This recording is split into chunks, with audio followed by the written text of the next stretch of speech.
Assalamualaikum warahmatullahi wabarakatuh. Berjumpa lagi dalam materi pembelajaran pendidikan jasmani, olahraga, dan kesehatan. Kali ini kita akan belajar tentang senam. Senam adalah bentuk latihan fisik secara sistematis dengan melibatkan gerakan-gerakan terpilih dan terencana untuk mencapai tujuan tertentu. Adapun senam lantai merupakan salah satu jenis senam yang meliputi berbagai keterampilan gerak. Kali ini kita akan membahas beberapa hal tentang senam lantai, di antaranya jenis-jenis senam lantai baik yang menggunakan alat maupun yang tanpa alat, tujuan dan manfaat senam lantai, latihan fisik untuk kegiatan senam lantai, serta aspek yang harus diperhatikan dalam kegiatan senam lantai. Senam lantai dapat dilakukan dengan bantuan matras. Unsur-unsur senam lantai terdiri atas gerakan mengguling, melompat, meloncat, berputar di udara, serta menumpu, baik dengan tangan ataupun kaki. Senam lantai dapat dilakukan tanpa alat dan dengan alat. Yang pertama adalah senam lantai tanpa alat. Di antaranya yang pertama, guling depan atau forward roll. Guling depan merupakan gerakan berguling ke depan dengan urutan gerak dimulai dari tengkuk, punggung, pinggang, dan panggul bagian belakang. Yang kedua adalah guling belakang atau backward roll. Backward roll merupakan kebalikan dari forward roll atau guling depan. Gerakan berguling ini dimulai dari pinggul, pinggang bagian belakang, punggung, tengkuk, kemudian berdiri dengan kedua kaki. Yang ketiga adalah handstand atau berdiri dengan kedua tangan. Gerakan ini memerlukan kekuatan tangan. Untuk melakukan gerakan ini, kalian bisa menggunakan bantuan teman atau bisa bersandar pada dinding. Pastikan kalian aman untuk melakukan gerakan ini. Yang keempat adalah headstand, berdiri dengan kepala. Untuk melakukan headstand ini, tidak serta-merta hanya kepala yang digunakan sebagai tumpuan, namun kita tetap menggunakan kedua tangan untuk membantu kepala menjadi tumpuan saat berdiri. Yang kelima adalah neck spring atau guling lenting. Gerakan guling lenting ini diawali gerakan seperti saat melakukan roll depan, kemudian dilanjutkan dengan melakukan lentingan tubuh ke depan atas, dan diakhiri dengan berdiri.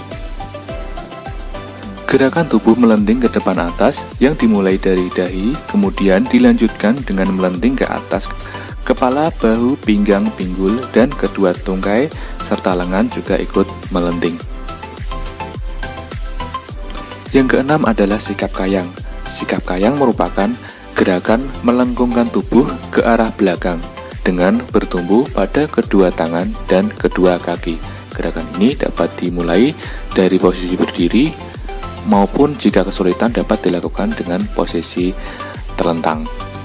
Yang ketujuh adalah sikap lilin. Sikap lilin merupakan gerakan bertumpu pada tengkuk dengan ditopang oleh kedua siku.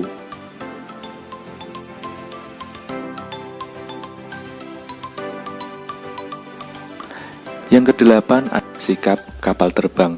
Sikap kapal terbang ini merupakan gerakan bertumpu dengan satu kaki, posisi tubuh sejajar dengan lantai, kedua tangan direntangkan. Untuk melakukan gerakan ini, pastinya kita harus memiliki keseimbangan yang baik. Yang kesembilan adalah meroda. Meroda merupakan gerakan berputar dengan bertumpu kepada kedua tangan secara bergantian, kemudian bertumpu kepada kaki. Selanjutnya kita akan membahas beberapa contoh senam yang menggunakan alat. Yang pertama adalah kuda pelana. Yang kedua, gelang-gelang atau ring gimnastik. Yang ketiga, kuda lompat.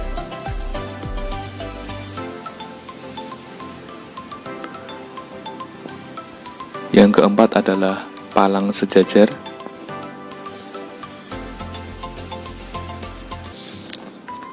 Tujuan dan manfaat melakukan senam lantai. Tujuan senam lantai yaitu untuk meningkatkan kemampuan melakukan bentuk-bentuk gerakan senam lantai, baik dengan bantuan alat maupun tanpa alat.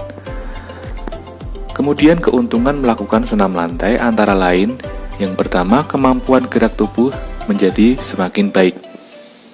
Yang kedua, memperkuat otot-otot dominan yang digunakan dalam kegiatan senam lantai, misalkan lengan, kaki, paha, pinggang, perut, serta dada.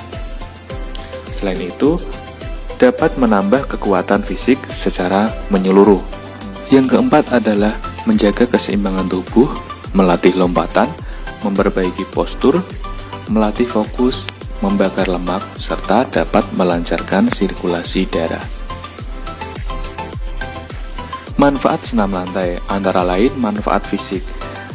Melalui senam lantai, daya tahan otot, kekuatan, kelincahan, kelenturan, keseimbangan, dan koordinasi dapat berkembang. Gerakan senam lantai juga dapat membantu memperbaiki postur, kesadaran tubuh, dan meningkatkan keterampilan gerak.